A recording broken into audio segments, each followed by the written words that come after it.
बालक हम। सूरज भैया हम धीरज भैया का बात कहत हई।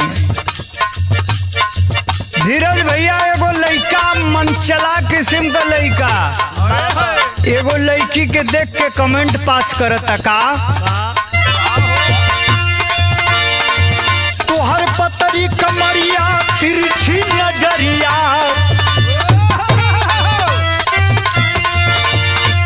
तोहर पतरी कमरिया तिरछी नजरिया घायल करेला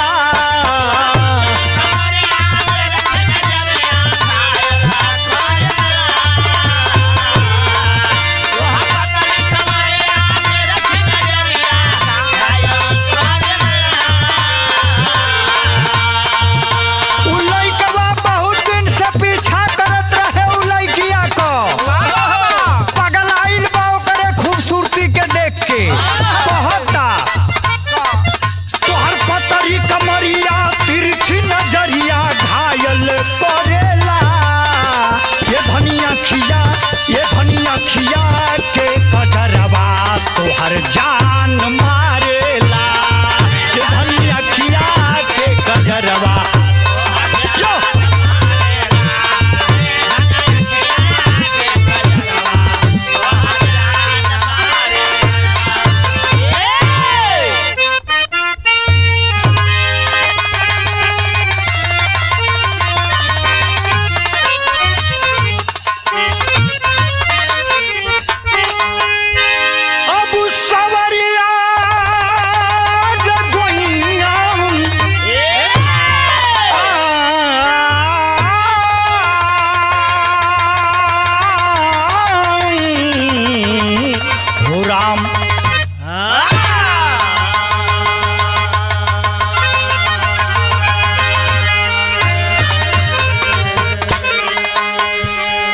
भैया हो मैं राकेश यादव पप्पू लोकगीत बिरहा गायक कलाकार आज सौभाग्यशाली बनी कि पुनः फिर अवसर मिलल है नटराज स्टूडियो जौनपुर में रिकॉर्डिंग करे का।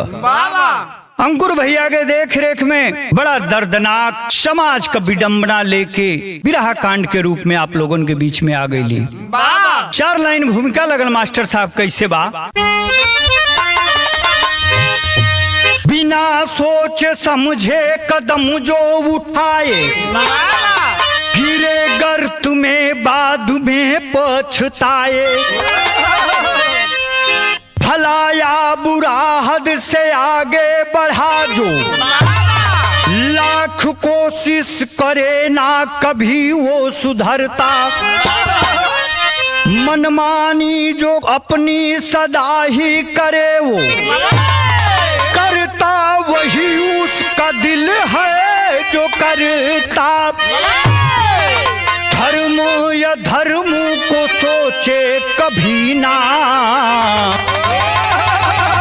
बेखौफ हो हर हद से गुजरता।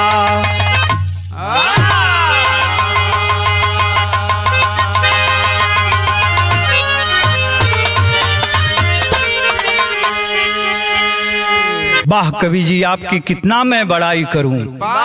समाज की सेवा ऐसे ही आप आजीवन करते रहें। मनमानी जो अपनी सदा ही करे वो करता वही उसका दिल है जो करता धर्म को सोचे कभी ना बेखौफ हो हर हद से गुजरता। ए भैया जोश में होश कब्बो ना गवावे के चाहिए। एगो भोजपुरी गीत लगल है हमारे बिरहा में। 1 लाइन मास्टर साहब कैसे।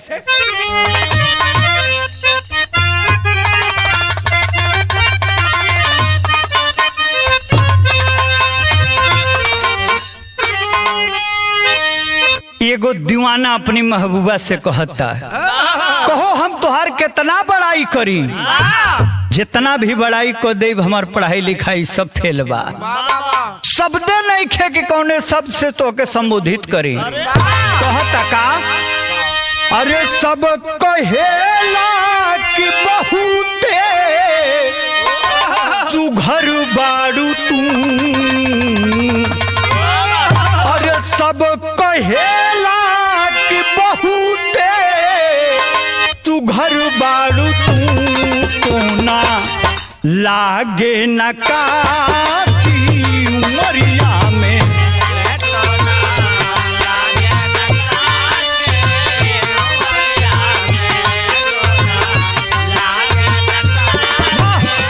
उमरिया में सब कहेला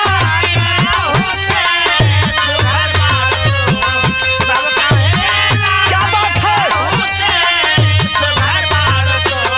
तो ना लागे न काठी उमरिया में।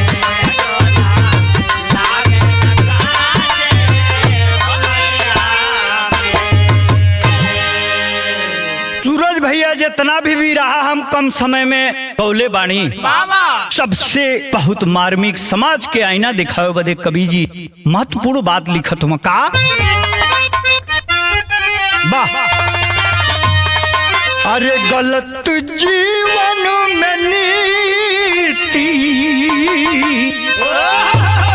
अरे गलत जीवन में नीति जब पनप जाले हो,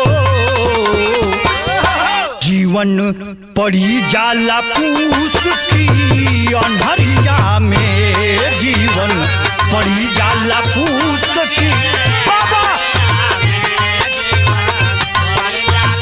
क्या बात है। जीवन में नीति जब पनप जाले हो, गलत जीवन में नीति जब पनप जाले हो, जीवन पड़ी जाला पूस की अन्हरिया में। जीवन क्या बात है। वाह कवि जी अपने मन का विचार हृदय विदारक बात लिख दिया आपने। गलत जीवन में नीति सूरज भैया जीवन जिए खातिर पशु वृत्ति ना जरूरी है। इंसान का जन्म लेहले हुआ तो इंसान के भेष में आवो, बहुरुपया बन के जीवन जियले का कोनो मतलब ना है। गलत जीवन के नीति मने विचार सिस्टम आपका बदल जाएगा तो पाप पनप जाएगा। ऐसा दुर्भाग्य आएगा कि आपका जीवन जो है पूस और भादव के अनहरिया से भी बदतर हो जाएगा। शेर के माध्यम से कभी बताओ तो बात कहाँ का कहानी का है।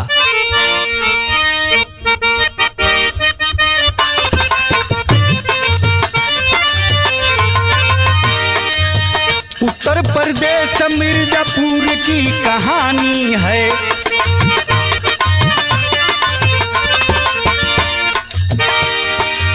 छोटी सी भूल हुई जली जिंदगानी है। 40 वर्ष कौशल्या की उमरिया हो,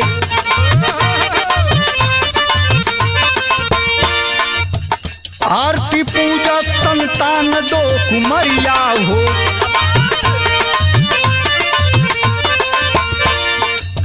छोटे में आरती की सूरत से हुई शादी है।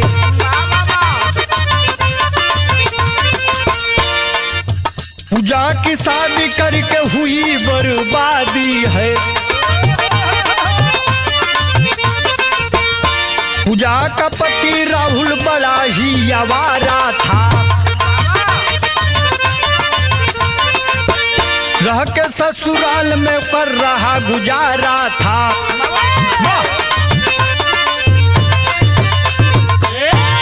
भैया हो बात के समझ लिहल जाए। उत्तर प्रदेश मिर्जापुर की ये बात है, सच्ची घटना है। राकेश यादव कुछ भी गाता है तो बहुत सोच समझ के गाता है। समाज को आईना दिखाने का, समाज को सचेत करने का मेरा मकसद होता है। पैसा रुपया कोई मायने नहीं रखता है जीवन में। मनुष्य का जीवन पाए हो तो कुछ समाज के लिए करके जाओ कि मरने के बाद भी तुम्हारा नाम याद रखे लोग। 40 वर्ष का कौशल्या मिश्रा का 2 बेटिया, आरती का शादी को दहले बाड़ी, पूजा कुंवारी बा। पूजा की शादी का चिंता जौन है कौशल्या मिश्रा के सतावतिया। सोचा तारी कि कोनो सुंदर बर मिल जाए कि बोझा हमार हल्का हो जाए। पिताजी दोनों बेटियन की बचपना में ही साथ छोड़ के चल गई, पंच तत्व में विलीन हो गई। ए बाबू कौशल्या मिश्रा रात दिन चिंता करत तारी। एगो अगुआ आइल बा, कहले बा कि आरती का तो शादी हो ही गई, घर बस गई बा, लेकिन पूजा का शादी कर दो, बहुत पैसा वाला बा। कहली कि हमके कोनो पैसा वाला से मतलब नहीं खे, हमके ऊ जमाई चाहिए, ऊ दमाद चाहिए कि जो हमारी घरे रहे। देखो भगवान भी सुन लिहल, ऐसने भइल चमत्कार। अगुआ आके कहले बा कि लइकवा कबो कबो तनी दारू पिएला, कबो कबो कोठा पर जाला, तो जब बियाह हो जाई तो कोठा पर जाल बंद कर दई, आ तोरी लइकिया में दम होई तो ओकर दरुओ छोड़ा दई, उ लायक हो जाई, दमाद होनहार बा, नया उम्र का बा। अब ससुरी के मन में आवता कि ओ हो लटरी लगिए गइल बा, एक पंथ दुई ए भैया। तर्ज बदल गए हमारे बिरहा में, कैसे?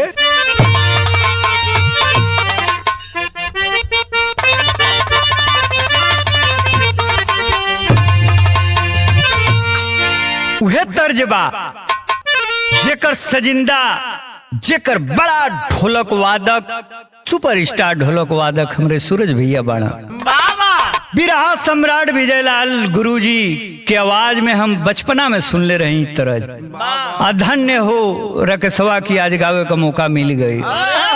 कैसे गौले रहना तनी सा वही छाप में आ जा।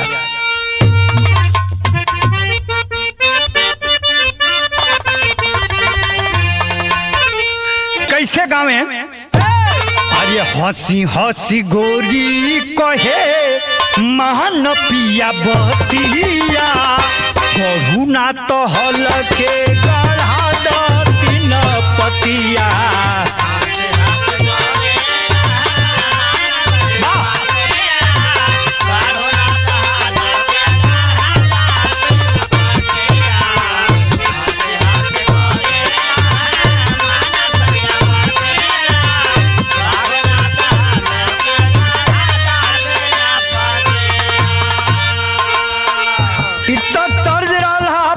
मन के गुदगुदावे बदे, लेकिन भाव कवि जी लिखत हुआ साथियों। ये पंचो तनी सा बिरहा से ध्यान आप लोगन के इधर उधर जाई, बिरहा समझले में देर हो जाई। कहे के बाद कहेली कौशल्या बेटा, जब शादी हो गई हो कौशल्या का छुटकी लड़किया शिकायत करतिया, ए मम्मी जब आवत नशा में धुत रहता, उल्टा सीधा जगह पर हाथ लगा देता, परेशान हो गई बानी, हम डिवोर्स दे दे, तलाक दे दे। महतरिया के दिमाग में कुछ और चलता, समझावतिया कि पति परमेश्वर से बढ़ के होला, जे सहल उहे रहल। तो कहतिया का? कहेली कौशल्या बेटा सुधार यदतिया, पियब शराब तका कही करियतिया।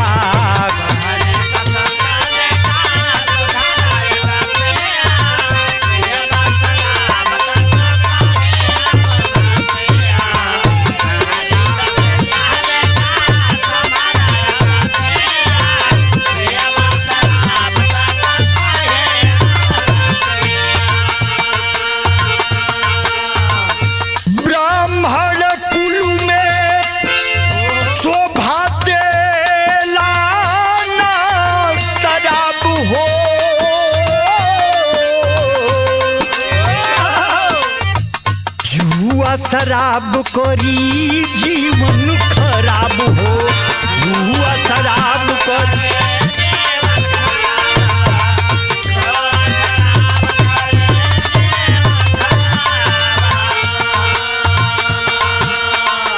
शुद्ध बुध रही नहीं जीवन में सुमतिया, शुद्ध बुध रही नहीं जीवन में सुमतिया। पियब शराब तका कोही बरियतिया बाबा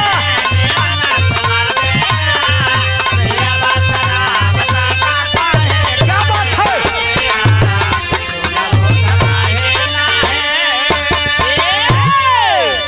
शादी भइल बा, बेटी की शिकायत पर दामाद के बुला के कपारे पर हाथ फेर के सासू माई समझाओ तरी।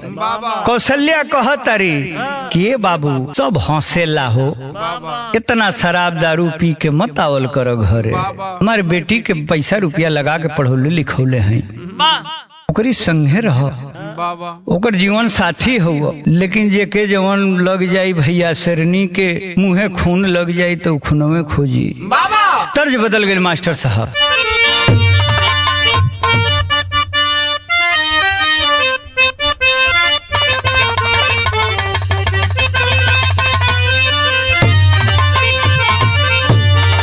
उहे तर्जिया बा कैसे, अरे नई झूलनी की,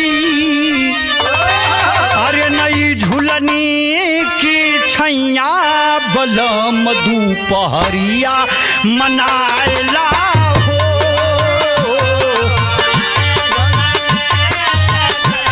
क्या बात है।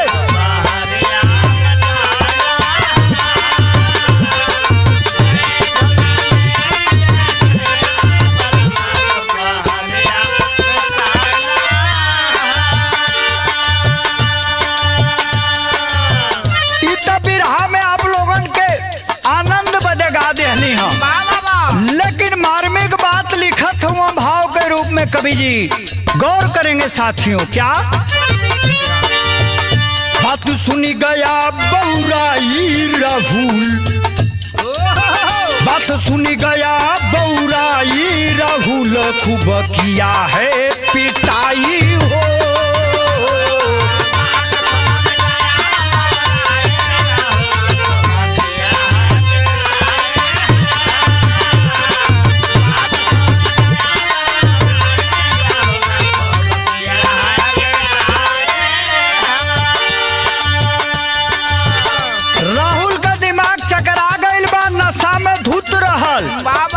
कहलस कि अरे पूजवा तो हमारे पत्नी है, हमारी सासू माई के जाके कान भर दिली है, मार लात जूता मारी के बेथा कर दिहल। पूजा को मार के फरार गईल होई, रात को आया घर सुध बौध खोई।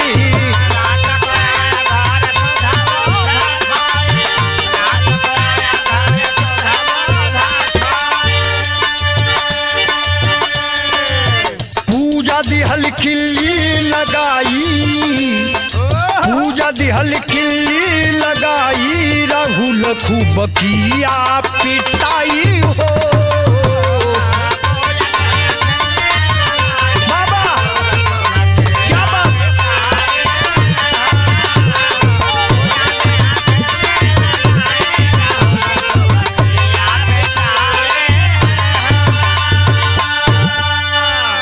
दिन 10 बजे का बात थी भैया, जब सासू कौशल्या माई शिकायत कैले है, वो गुस्सा उतार दिहलस जाके अपने अर्धांगिनी पूजा पर। उतरले के बाद फिर चल दिहलस। ये भैया सासू माई परेशान बड़ी। असम का देखा तारी के अरे बाप रे बाप, अड़भंगिया फिर से पी के आवता लोटत पटत। कहली के अरे बेटी जल्दी से खिड़की बंद कर, जल्दी से किल्ली लगा दे। दरवाजा के किल्ली लगा दे ले। अब भेद का बात हो बाए भैया की पूजा के पेटवा में गर्भ पलत रहल। सोचलस कि कहीं उल्टा सीधा हाथा पाई करी, गर्भवा खराब हो जाई, हमार माई का सपना बने वाला टूट जाई। सासू माई के बात पर यानी कि पूजा का माता जी के कहने के अनुसार वो किल्ली लगा देती है। थोड़ा देर दरवाजा खटखटाता है, आसपास दिखता है कि कहीं लेट जाऊं सो जाऊं। तेरी के भाव में कभी लिखत हुआ का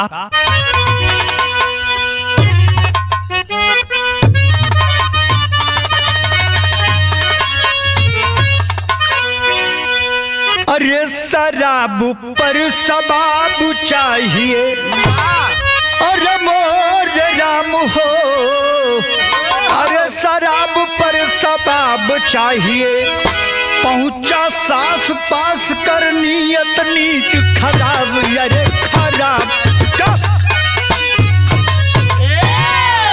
शराब पर तबाब चाहिए, पहुंचा सास पास नियत नीच खराब। शराब पर शबाब चाहिए।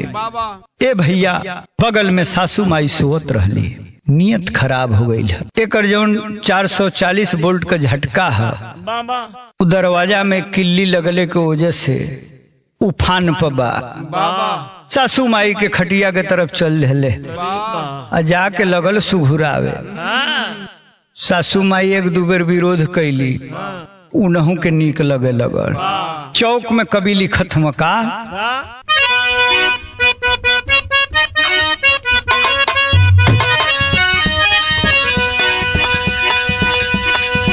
सोचा सास पास जाई, रहा काम है सताई।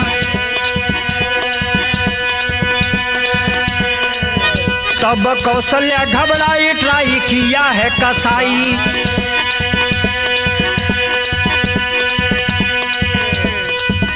बेटा हम सासू माई, नहीं तो हारे हम लुगाई। शर्म कर समुझाई, तन उघार किया कसाई। करना चाहिए शोर, पलट गई उसकी ओर। लूटाया समत बन चोर, पाप किया घन घोर। मजा दोनों मिलके लूटल शरीरिया से।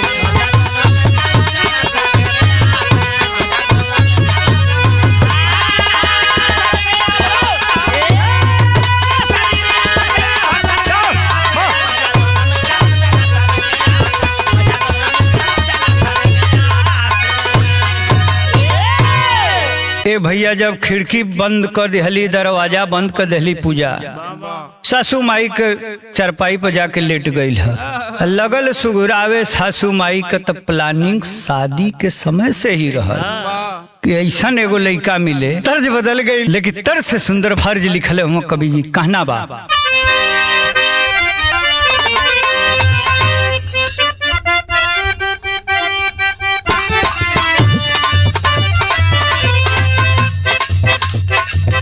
भैया हरकल मानेला परकल लाए ब्रिजराज भैया।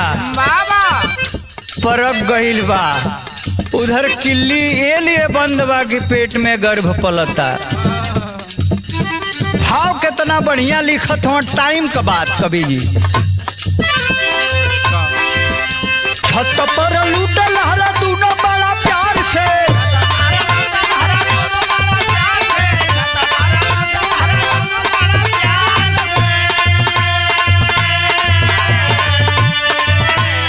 छत पर लूटल हरा दूनो बड़ा प्यार। पड़ोसी मुकेश वीडियो बनाई ले हलयार से। पड़ोसी मुकेश वीडियो बनाई ले हलयार से।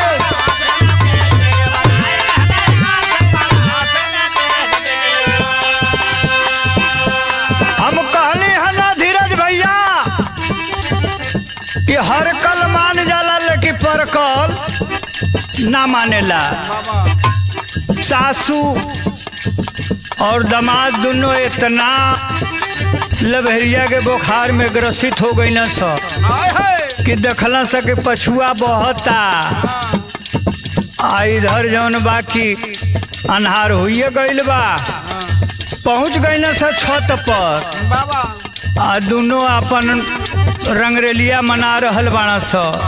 ई पता नहीं खे कि मुकेश हवा जौन पड़ोसिया बा, ओकरी लगवा एंड्रॉइड फोन भी बा। उ लेके मुक्की में से तैयार बा वीडियो बनावे खातिर। आगे कहना बांतरा में, राहुल कौशल्या के भइली खबरिया।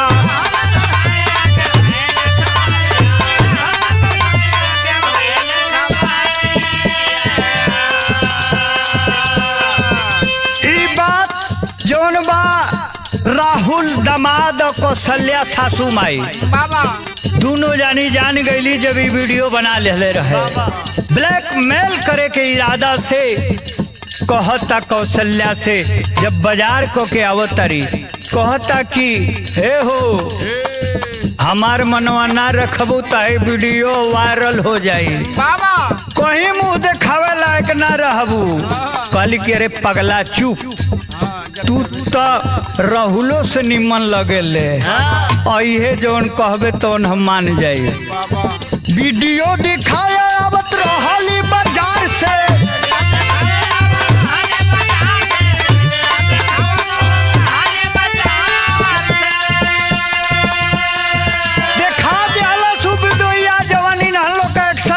चलत रहे।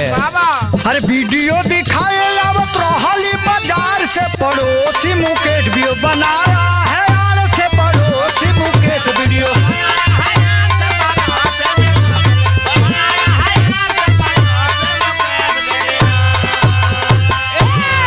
ए भैया जब मुकेश दिखौले है वीडियो कौशल्या डरा गई है।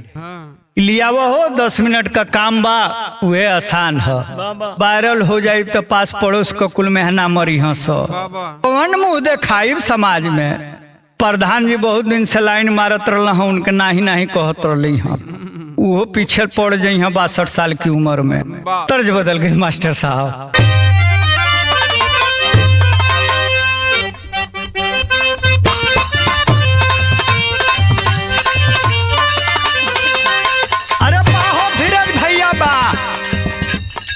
गीत जब आयल रहे प्रमोद प्रेमी को तत्ता हल्का मचौले रहे।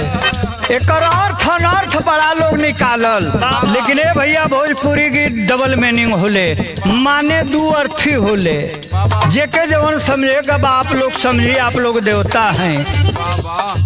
कहना बा कैसे जवन कैला तू सैया राते अब हिले दुखा तू बाटे।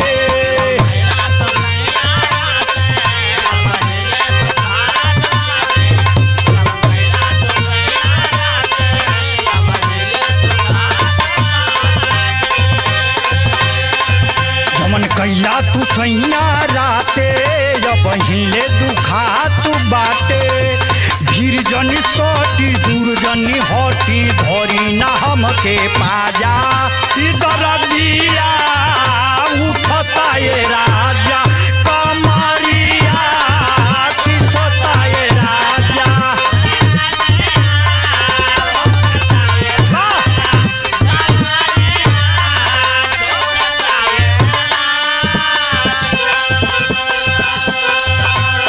धुन तराना रहल आप लोगन के मौज बदे बाबा। फिर भैया लोग भाव पर गौर करब कैसे का कहना बा। कौशल्या ली छत पर बुलाई लूटे मौज मुकेश हो आई।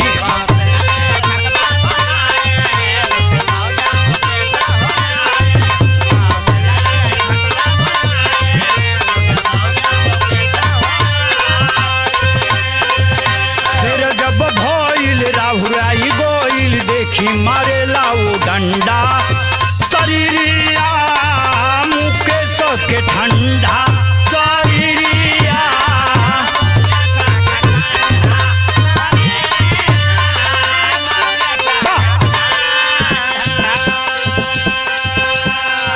ए भैया कौशल्या उसी छत पर बुला लेती है मुकेश को, ब्लैकमेलर को बुला करके मौज मस्ती उसके डिमांड को पूरा करती है।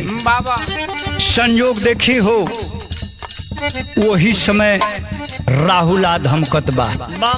आ जब देखले है अर्धनग्न अवस्था में अपनी सासू माई के मने यानी कि हमारी प्रेमिका के मुकेश पड़ोसी के उठौले है कुदारी के बेट का पारे पर मारी दिहल, मार दिहल, दांत चियार दिहले हुआ। मुकेश चिंता में पड़ गई है, 2-4 लात अपने ससुइयों के मरलत। चिंता में पड़ल बा कि है लसिया कैसे हम छिपाई। ये चक्कर में बा अंतरा में कहना बा मास्टर साहब।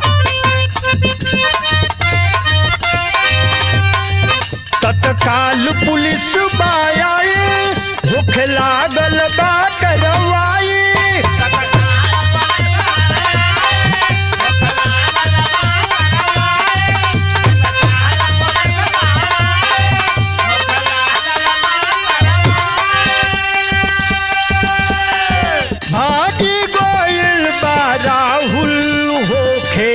भागल बखो जाई। फिर जब भइल राहुल आई गोइल देखी मरा है डंडा।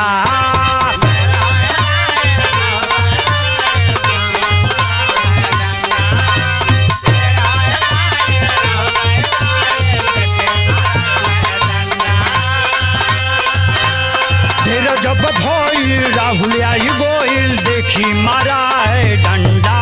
इस शरीरिया मुकेश के भइल ठंडा। शरीरिया मुकेश के भइल।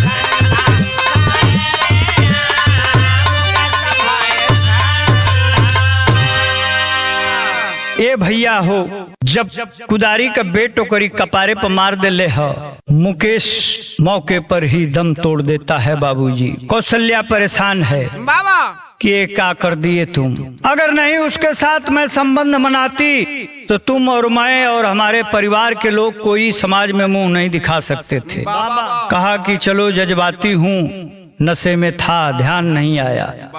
सारा कर देती तो नहीं मैं मारता, लेकिन मुझे लगा कि जबरदस्ती तुम्हारे साथ कर रहा है। भैया पहपट में बड़ी प्यार बात कभी कहत हूँ।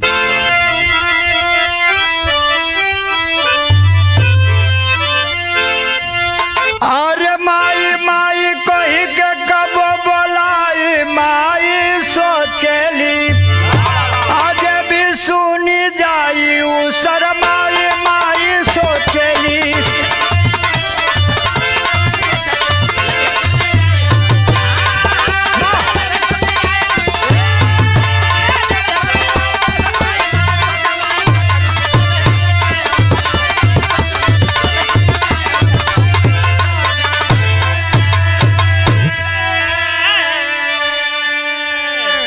मुकेश की लाश उस छत पर पड़ी हुई है साथियों। कौशल्या और राहुल सोच रहे हैं अरे जमाना क्या कहेगा, इस लाश को कैसे हम ठिकाने पर लगाएं। अकेलू चौथापन में तू करम घिनवा ना हो। बिटिया तोहार बोला घाट लगी है कवना हो। अजेल से बोल के छोड़ाई माई सोचली। अजेल से बोल के छोड़ाई माई सोचली। जहलू जीवन नरक बनाई माई सोचली।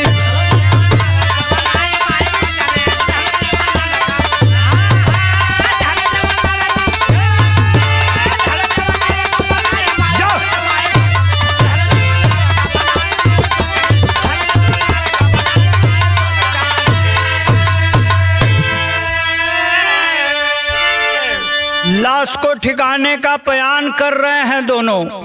बिटिया पूजा भी तब तक आ गई है, देख रही है, कोस रही है कि बाहरे माँ अब आ रहे हमारे धर्मपति पति परमेश्वर। तुम लोग को देखने से पहले मेरी मौत आ जाती तो भी एक सिर्फ थी। अल्लाह के भाव में छायावादी बात कभी लिखत हूँ।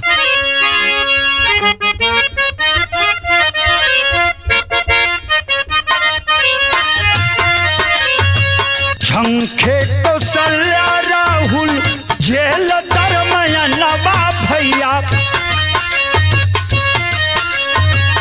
साजा उम्र कैद राहुल के भइल हो बा।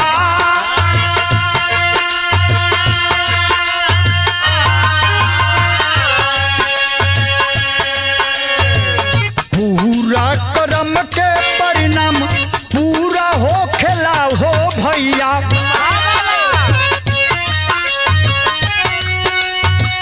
करनी के फल गए कुकर में दोनों पा।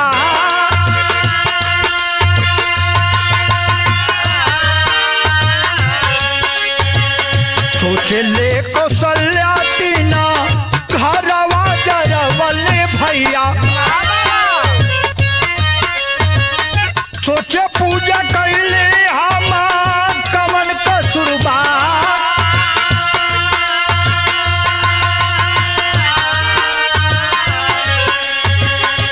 हला यही पपिनिया के गोदी जाना माई हमके।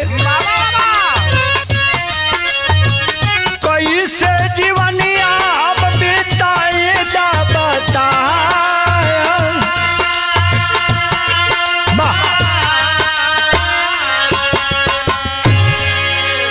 पूजा रो रही है भर आंख, भगवान को कोस रही है उसी छत पर, कह रही है कि इस पापिन के कोख में मुझे क्यों पैदा किया तू, जो माँ के नाम पर कलंक है। हमने भी सुना था माता कुमाता नहीं होती है, लेकिन ये बाबू सच्ची घटना है। कभी जी खोज के टटोल के निकाल देना। हम खड़ी के भाव में नरम मन से, बड़ा दुखित मन से कहे के पड़ता का,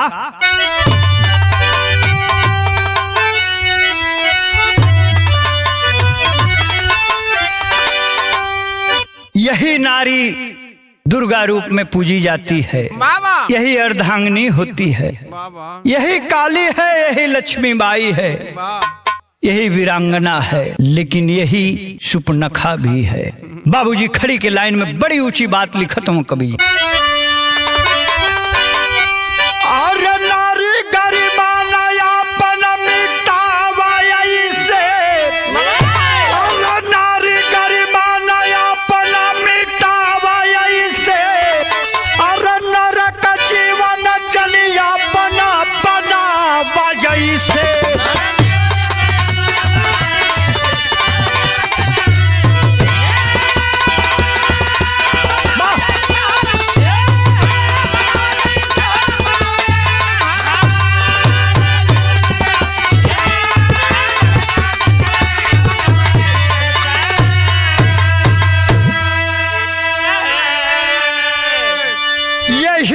नारी अपन असमत लुटई है, नहीं दुर्गा काली देवी शक्ति कहई है, तब पर लाज शरम के न उठावई से, नरक जीवन चली अपना अपना बजई से।